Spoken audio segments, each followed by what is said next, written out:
You remember the case with President Clinton? It's the economy stupid. Reports from the IEA and IPCC explain that CCS capacity must scale by 100 times. Otherwise, you all know we're going to be in a very, very bad situation quite soon. You do not want to inject carbon dioxide in your reservoir and a nearby fault will start to reactivate because that will trigger small earthquakes. The earthquake is not a problem. For God's sake, do not ever think about an explosion that will destroy anything. Absolutely not. However, it is even more dangerous that you might have an escape there. But again, Prinos alone is not enough. We will need to seek more. Everybody's interested not to make money from energy resources. If you have oil, you will not take it. You will not explore. You will not produce. It's a matter of time of these taxations to become higher, and we need to move fast. Everything will go up. We need to do something about now.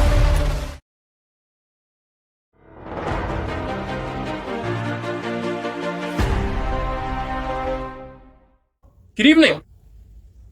Before we begin, I'd like to say a few words because this may or may not be the last event for our chapter for the year. We've had a very successful year for the chapter. So for that, I want to thank my entire committee. I want to thank our members. And I want to thank all our participants that took part in our events. I also want to thank Dr. Konstantinos Hadjistasu, our faculty, for his assistance. And I would like to thank today's sponsor, Pontem Analytics, with whom we collaborate very closely. For those that don't know, Pontem Analytics is a global consulting company that specializes in data-driven solutions across various industries such as energy, healthcare, and industrial sectors. They have a local office here in Limassol, and they collaborate with academic institutions such as UNIC to bridge the gap between data science and engineering for projects across the globe. For the audience, please leave your questions for the end, and thank you for being here. So today we're joined by Dr. Vassilis Gaganis, Associate Professor at the National Technical University of Athens, with extensive experience in petroleum reservoir engineering, consultancy, and academic research. And Dr. Ernestos Sarris, Assistant Professor at Aristotle University of Thessaloniki, specializing in hydrocarbon exploration, petroleum geomechanics, CO2 geological storage, and enhanced oil recovery. Dr. Gaganis, Dr. Sarris, thank you for being with us. It's good to have you. Thank you for inviting us. Thank you for being here. It's a pleasure for us to be here. Well, what can I say about this initiative? I mean, you have been forwarding this SP chapter thing for quite a long time, and you have been so successful in your task, I mean, by organizing all those kinds of events. But there is one more thing that I think we missed. Talking about Pontem Analytics, we should look at the guy who's guiding Pontem Analytics here in Greece is a graduate of UNIC. Okay, and should also take that into account. Once again, thank you very much for inviting us. Thank you. It's a pleasure for us to be here. So, let's begin. In our last discussion, we had Dr. Theodoros Tsakiris, right? And we established that the green transition is going to be a much more gradual transition than we initially anticipated. And it's going to be achieved with a combination of various methods, one of which is carbon capture and storage, or CCS. So for the people at home who may not be entirely aware, could you please explain what is CCS and why is it being implemented with such vigor?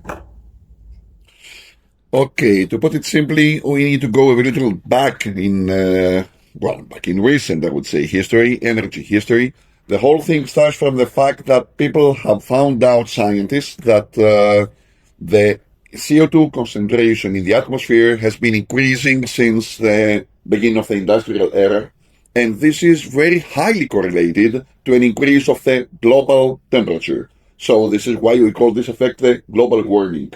It looks like it is a difficult situation because everybody can imagine what might happen if the global temperature rises up by 1, 2, or 3 C, or even worse than that. There are various scenarios predicting various quite terrifying situations. In fact, however, we need to do something for that.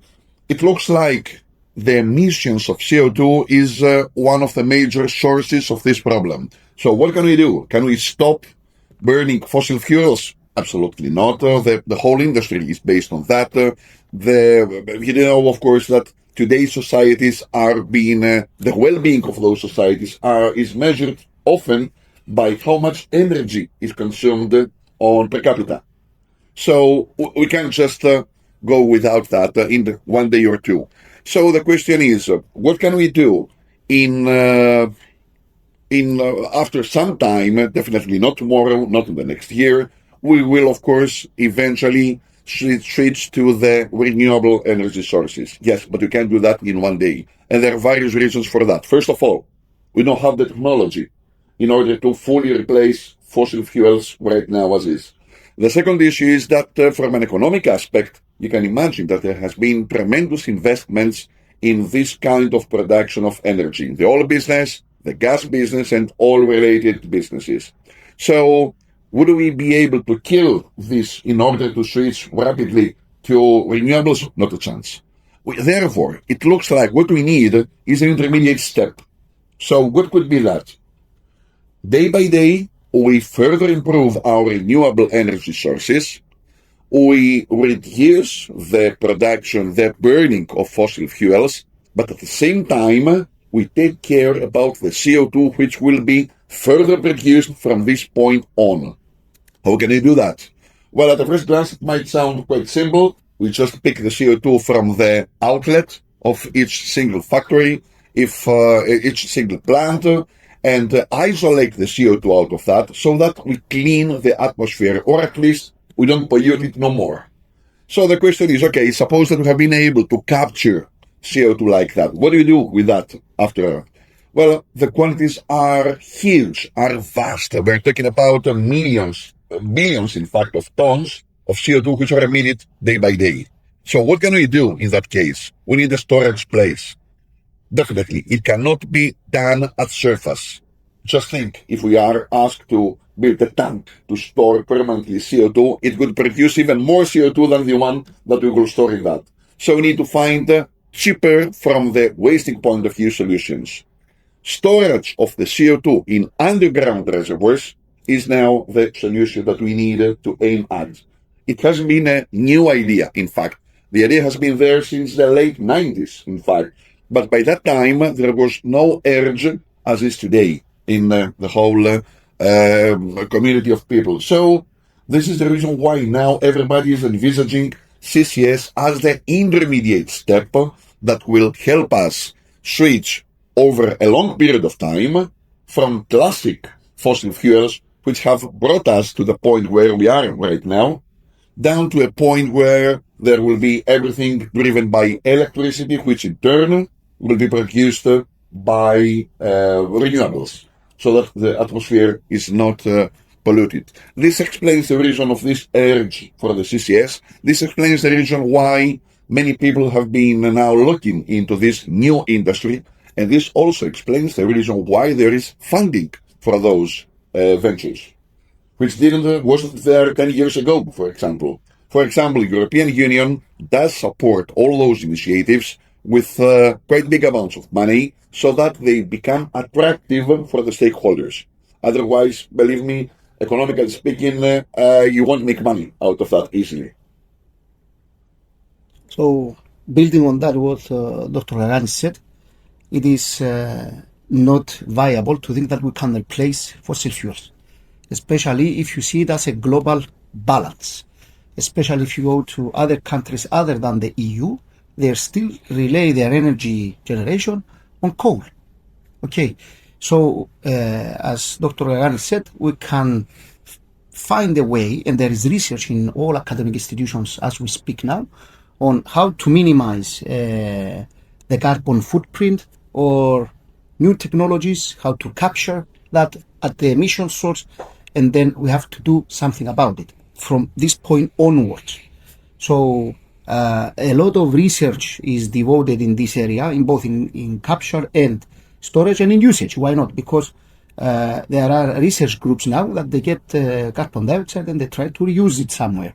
Okay, so all this was motivated by the Green Deal agreement of the EU, which they said, okay, we need to do something about the CO2 emissions that is emitted on the planet, because it has been approved and not approved, sorry, it has been proved that it has adverse effects on the environment. Okay, now along that, the easy thing to do is to resort to already known technologies. The already known technologies stem from hydrocarbons. With respect to one of the things that we can do is to store it somewhere safe. And as Dr. Gaganis said, we talk about large volumes. So you cannot deal with large volumes, and you can, however, have a lot of storage place, pore volume space, in depleted reservoirs or in either any kind of reservoir that has a lot of pore volume to store. So that seemed a viable solution, and that's why focus and research has turned to the petroleum discipline. So from the things that we have learned over the years, applied for an environmental purpose as well. Dr. Gaganis, you've recently developed with your team a product to help investors identify suitable reservoirs for CO2 storage around Greece. So you can offer us more details about that, but we'd also want to clarify something first. How exactly is it assessed whether a site like Prinos, for example, remains structurally sound for permanent CO2 containment? And what's the scientific or regulatory threshold for declaring it safe? Would you like me to answer to both questions one by one, or just stay with Prinos for the time being and get back to the product later? Well, you can also present how exactly you get the information for your product, for example, and what that information would entail when we evaluate the site. So let me start then from Prinos example, and then proceed with a very quick description of the product we have come up with.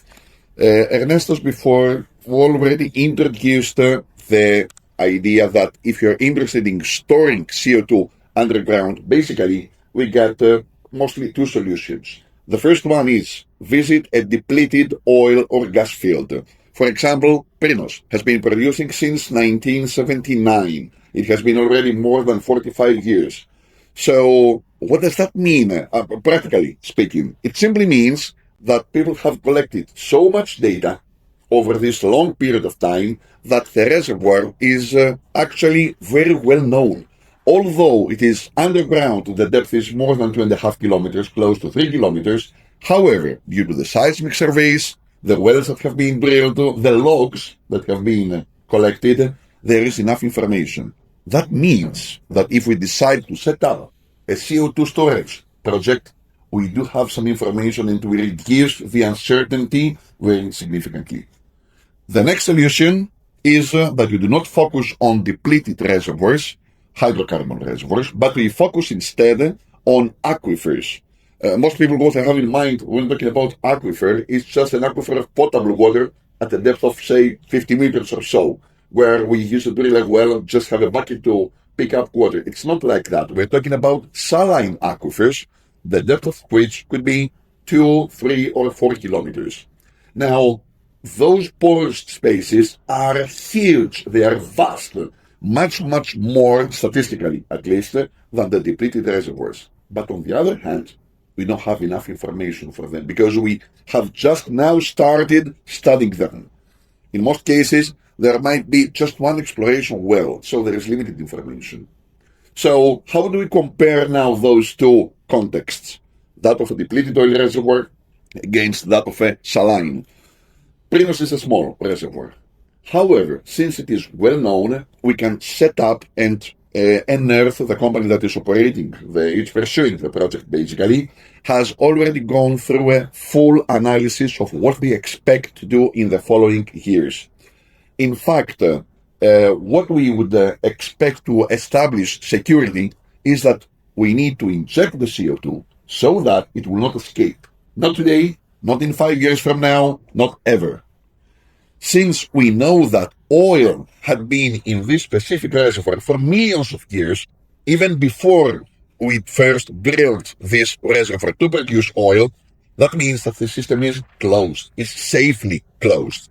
So if we don't do anything dummy to break the safety of its cap, which basically traps the fluids inside, it will keep the injected CO2 safe for as long as we need. That's exactly the principle that NERS needs to follow, and basically this is the reason why we feel absolutely confident about that project. Probably you have a question later on about that. Just keep in mind that once we finalize with the injection of CO2, we don't just leave it as is and move away to another venture. We need to stay there for a long time and monitor what will happen, which basically is, I would say, the most important weapon we have in order to establish security of the project over time. And if I may add one more comment, which for the time being is related to Prinos, but over time it will be expanded to all applications. If you take a look at the European legislation, which is the basis basically for the local legislation as well for all countries belonging to the EU, very simplistically, I would say the following. What they ask for is the following. Do whatever you like, inject as much CO2 as you like, satisfy your customers, make money, but be sure 100% there are going to be no lack of security in the system. The safety is number one term to be satisfied. So you see that safety stays first before all.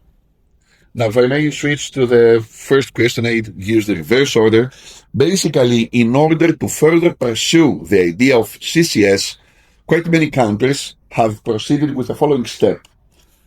Let's collect whatever data is available for the subsurface environment, which potentially could be used for storing CCS. If we collect this information and we put it on a GIS system, then we will come up with an atlas, a CO2 storage atlas. If I can recall well, it was Norway, the first country that went through that exercise. Ever since, many countries, not most, in the EU have done so. Queensland in Australia has done so. Canada has done so. So what would be the benefit of that? First of all, people will always keep listening about CCS, understanding the importance of CCS for the future of humanity. Secondly, it will act as a tool for stakeholders who will be able, through a quite simple tool, take some understanding of what would be the investing opportunities. We are aiming by building those atlases to de-risk the CCS project. We need also to have in mind that it's not a social work, okay? It's a business at the end of the day. There are going to be a stakeholder who will need to invest money in order to deal with that. So he needs to de-risk that in order to come up with the final investment decision. This is a project that we prepared and was presented just 3 days ago, if I can recall well, to the audience in Greece for the time being. So if I can add to all that, if I understood correctly the question, first of all, allow me to say a few things about Prinos because people may not know what is Prinos. Prinos is an oil field, a mature oil field. It's situated offshore northern Greece and is in the Gulf of Cavalla. Okay, the geological setting is very well known and characterized because, as we said, it has been producing since the 79. It was discovered in 74, if I can recall well. So it is a very well studied reservoir. It constitutes primarily from clastic sediments, like it's a sandstone, overlain by various layers of shale, and on top of that, they have a lot of evaporites from the Messinian salinity crisis. So that makes it an excellent benchmark to store oil and gas because the bet in the first 70 years to 100 years is to trap the supercritical carbon dioxide hydrodynamically. Then the rest of the trapping mechanisms, they start to kick in. So we have a reservoir, a depleted reservoir that has a proven porosity and good permeability, has a very long, good history in production, and has a lot of data to supply. So with respect to your question on the safe side, as Dr. Gaganis said, everything is based on the CCS Direct, EU CCS Direct. Everybody has that. But if you ask me, it's still incomplete. It still has a lot of things to be supplemented along that directive. It's not complete. It still needs improvement, you know. So in that directive, it states three or four things, if I may say, in few highlights. First of all, it outlines the necessity for the Caprock integrity.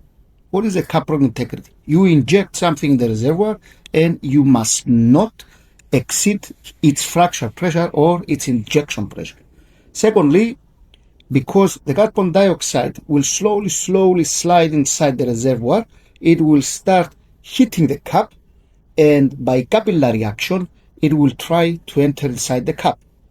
Further to that, it's carbon dioxide, despite the fact that it's geochemically inert, owing to the high pressures and temperatures, can trigger geochemical instabilities with the caprock or even the reservoir itself and the water in the reservoir if you decide to target the aquifers. Further to that, if there are any faults nearby, you need to study the fault stability.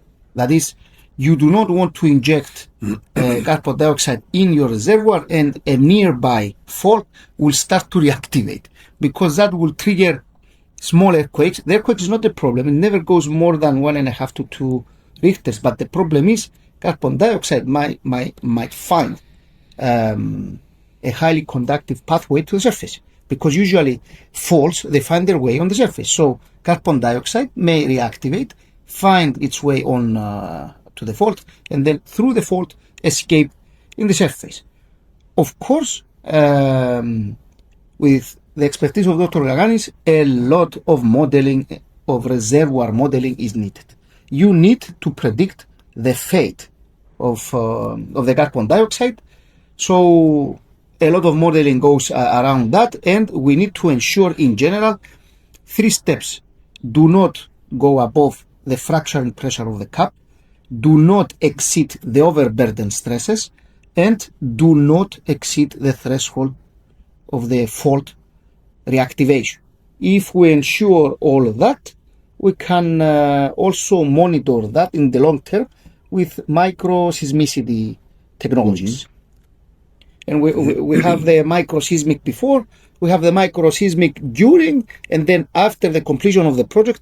With microseismicity, we can also detect where the plume has reached. The plume is where the carbon dioxide has replaced any kind of fluid within the pore system of the reservoir. Therefore, sometimes, can correct me if I'm wrong, they use also some kind of dye so the geophysics can see exactly where is the plume. And that's it. So if we do not exceed the initial reservoir pressure, that it was initially there, it was proven when we discovered Prinos, because we talk about Prinos, I will elaborate on Prinos. It had a certain reservoir pressure. So the rocks were totally fine with that pressure, not breaking, not fracturing, not anything. So in order to have a small safe margin, let's say 10-15% of that high pressure of the initial reservoir pressure, it will always stay safe without activating faults, without escaping in the atmosphere, and without breaking the cap. So that is the easy and the simple thing to do, and that is also supported from the CCS Direct. So that's the safe margins, if you will. I think there is one more argument which this person should have started first, but he completely missed that. So by the time that Ernestos decided to ask for a CO2 storage permit, the equivalent CHC institution in Greece is HERMA, okay, Yes. competent authority to handle all underground operations like oil or gas producing, and of course CCS. So when they received the technical studies from Ernestos who said, we are going to drill at this point, we're going to inject this way for the next years, we expect the CO2 to move this way or the other way, and prove that everything is safe. Hirema engaged all your engineers, and there are quite many engineers, very skilled people, who are really competent in understanding and in finding all possible weaknesses. However, they also thought that it would be nice to ask for an additional, an extra opinion, let's say, from some people outside their organization. And so they aimed to the best of the best. Dr. Sarris. Okay. And Dr. Gaganis. Consider it as a joke, okay? Indeed, we have been involved in evaluating these studies, and it has been a really nice exercise, trip, adventure, whatever you call it. Really nice. Really nice exercise, and we enrich our understanding. And Absolutely. we have bridged the knowledge of academia with standard practice. Exactly. Okay, well, that's wonderful. So we can all agree that the most undesirable scenario when we're storing carbon is leakage. So Dr. Gaganis, in a previous interview of yours, you argue that leakage is unlikely because the reservoir had already stored for thousands of years hydrocarbons. However, unlike the reservoirs on other states before production, these formations have been subjected to drilling, and in the case of EOR, they have had their permeability altered using either hydraulic fracturing or matrix acidizing. Isn't it fair, and I'm addressing both of you, of course, to say that such operations can weaken, fracture the reservoir and its caprock?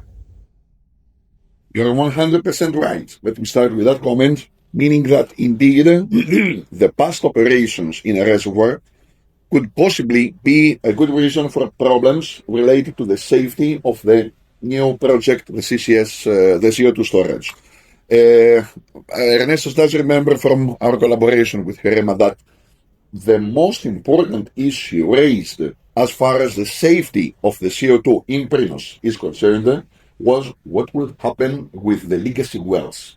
We're talking about wells which were drilled 30 years ago or 40 years ago, and they have been abandoned ever since.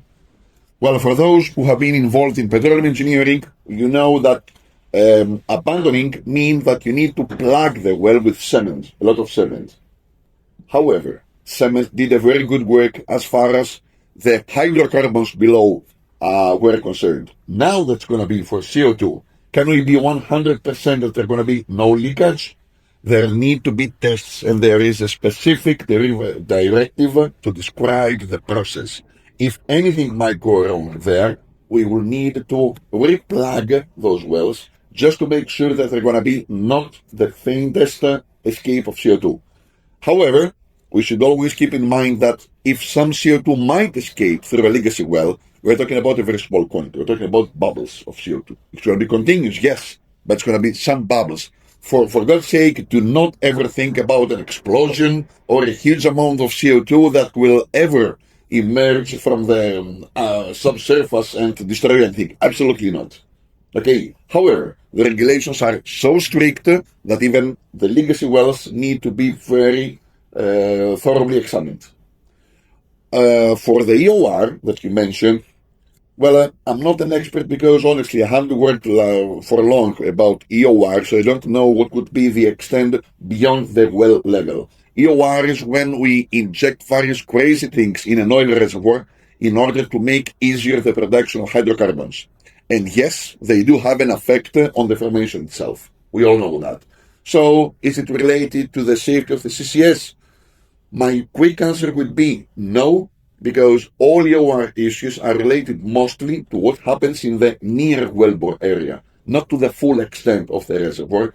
And as far as I am concerned, I have never heard about an effect on the Caprock, which is the trapping mechanism of the CO2. So I explained about legacy wells and about the EOR issues, possibility of some lack of sealing. Yeah, building on that, let us say that Prinos has more than 70 wells drilled. Exactly. Okay. most of them are plugged under old regulations and some with new regulations. So one of the major things that we need to do, why cement plugging and the plugging of the legacy wells is important. Because when you cement and plug and abandon a well, you do it with respect the pressure dropping down in your reservoir. Now, we need to revisit those, and we have started a project on the suitability of cement plugs and so on, because the cementing and plugging with old regulations and new regulations must withstand at least 10 times the pressure coming below from the CO2. So this means what? The plug and abandonment was with old regulations with a dropping pressure. Now the plug and abandonment in CO2 presents special challenges because it will seal the well with pressure increasing below. So that's why plugging is extremely important in these cases. So I'm fully covered with Dr. Gaganis, what Dr. Gaganis said, but there is something I would like to emphasize also. When you inject, the reservoir has undergone a lot of geomechanical changes. Since its beginning and the production, when you subtract fluids, you drop the pressure. When the pressure drops, according to the geomechanical principles of Terzaghi and Bio, a lot of the pressure that was going on the fluid passes on the grain. Okay, so this is a root cause for creating geomechanical issues. Let's reverse that. Now you will start injecting fluid inside. Increasing the pressure, thereby reducing down the stress on the grains. It is possible to create fractures and heaves like it will heave on the surface, and especially imagine that you have on the surface, you have platforms, you have stuff. You do not want to mess up with such kind of geomechanical issues because they cost a lot. So what is the standard practice? You inject from injectors, from what you already know, and you produce water from a producer. So this counteracts the effective stresses that we say. So it will not create neither a compaction nor an uplift. So that's the only thing that will weaken, if you want, the geological structure. There is nothing else that can do. The integrity has to do always with the wells, as what Dr. Gaganis said. Great. Okay, let's take a step back from CCS. So in conventional hydrocarbon production, you conduct your surveys, you develop, you start producing, but typically the operators monitor the reservoir conditions and pressures throughout the entire operation, or if not the entire operation, most of the operation. Mm-hmm. However, once production ceases, the site is decommissioned and monitoring ends. With CO2 storage, on the other hand, the depleted reservoirs that are used are active storage sites, and they require ongoing monitoring, even after injection. So how long is this post-injection monitoring expected to last? And is it going to be largely remote and automated, or is it going to require active on-site supervision for decades? That's a really interesting question. Okay, the whole process is called the MMV, the monitoring phase of the project. Once we complete the project and stop injecting, we need to continue monitoring the site. Basically, what we need to have in mind is the following. Prinos, for example, is a closed system. We can think of that as a dome wherein we put the CO2. So if there could be an escape, it could be firstly very high unlike. Secondly, we could trace it with rather simple, I would say, methods. We also need to keep in mind that if we stop injecting CO2 today, the CO2 will still keep moving very slowly, but it will still keep moving for the next years to come within the reservoir. So the question is a dangerous situation being developed over time or not? MMV is trying to collect information for that. What would be the methods we use? Most of them will be operated distantly. For example, there are techniques which use fiber optics, which can at any time, real time, at any depth, measure what is the concentration of CO2. So you can have the data on real time on your computer and compare it to what you had predicted in the first place. Is your CCS following the predicted plan? If yes, that means that you are on the safe side. Is it deviating just a little so that you need probably to revise a little bit your plan? Good. If there is a huge deviation, something is completely wrong and you need to revisit the whole project. However, there are also operations which cannot be kept distant. For example, geophysical surveying. I think Professor Sarris mentioned that before, that one of the methods to understand where is my CO2, where has it migrated over all those years, is geophysical surveying. It's a methodology which, very simplistically speaking, it's like the radar we use to identify airplanes which we cannot visually see. But this time we are aiming at the subsurface. We take snapshots, if you prefer, X-rays of the subsurface.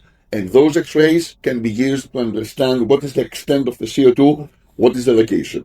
And this is the information used. So I would say people will be working on a hybrid mode. Okay, some remote information that will be automatically collected and some operations that will be taken regularly on site. If I may add one more thing, I use the example of Prinos, which is a simple, I would say, reservoir, because it's like that, it's a dome. However, if you visit Norway and ask those guys, where are you storing your CO2? The answer will be, we use aquifers. Wait, are your aquifers looking like domes? Are they closed systems? Many of them, if not most of them, they're not closed systems, which means that sometime, probably after 1,000 years or 2,000 years, the CO2 will escape by definition. What's happening in these days? Is this reasonable to keep storing there? Because those guys are doing that, after all. So they know something about that, okay, which you don't know. The answer is that once the CO2 injection stops, even in an open system like an aquifer, as time goes by, the CO2 gets spread around and gets trapped by various physical chemical mechanisms, which eventually it is those mechanisms that guarantee the safety. However, it is even more dangerous that you might have an escape there in an open system, so you need to provide more NMV operations and more regularly than in a closed system. In any case, we get the technology to do that, and of course, we also should have in mind that the more the people involved in the business, the more is the money invested, and the more is the technology produced. That's a rule. We know that from everyday's life. Yes. So we expect even more, even better, even more dedicated methods for the monitoring to appear over time. Building on the constructive discussion, I totally agree that it's going to be hybrid. Something will be done remotely and something has to be done on site. Okay, let's discuss a little bit the on site, for example. CO2, as you may know it, is highly corrosive. It works in a highly corrosive environment.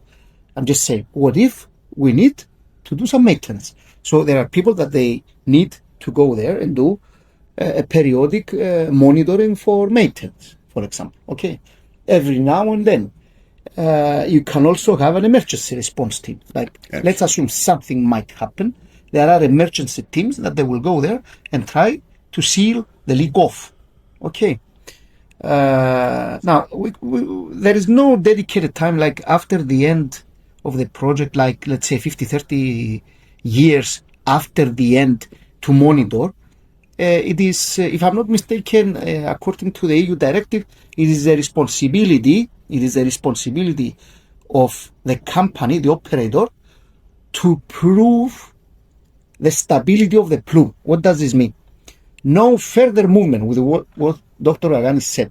This means what? They monitor, they take snapshots with geophysics, and they see it has moved a little bit, because after you stop injection, it will keep on moving for some time, but nobody knows that. It depends on the geology. It depends on the mobility ratio. It depends on a number of geomechanical parameters. So it will keep on moving. Might go 1 meter, might go 1 kilometer. Nobody knows. So when the operator proves that the plume is inert, is no longer moving, then can talk with the competent authority and transfer the responsibility to the competent authority. What is highly important in monitoring in general is the environmental aspect. Everything, you see, you already started discussing, we go towards that regime that is called perception, public perception. There are people that they think, as Dr. Gaganis said, if it leaks, it will explode. No such thing. It's something that is inert. It will just be another gas that is already in the atmosphere, and we're trying to remove it. So it will just be just another gas leaking, for example. However, we will do definitely something about it. Okay, we'll not leave it leaking like that. So environmental monitoring is very important. You can do that by taking samples around the well, checking periodically your well. You need to have a well condition. The condition of your well has to be very good because, as I said, CO2 is highly corrosive. So you may face issues. There.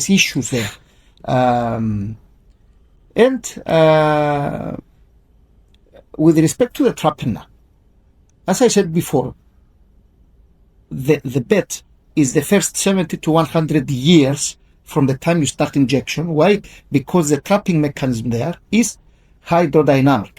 So you expect your anticline, your trap, your structural trap, to be at a certain point that it will hold initial. After the first 100 years, slowly becomes more inert and more inert and more inert. And there are studies that support that that thing is called, correct me if I'm wrong, residual trapping. So that will keep on going for decades, definitely. And then after a long time, new minerals will start to form. When it is mineralized, that is the final trapping mechanism, which is a geochemical type of trapping. It will not go anywhere. It will become rock itself.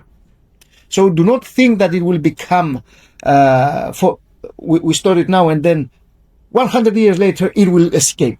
It will keep on new geochemical reactions, it will mineralize, and it will stay there forever. It will become just another part of the planet. That's it.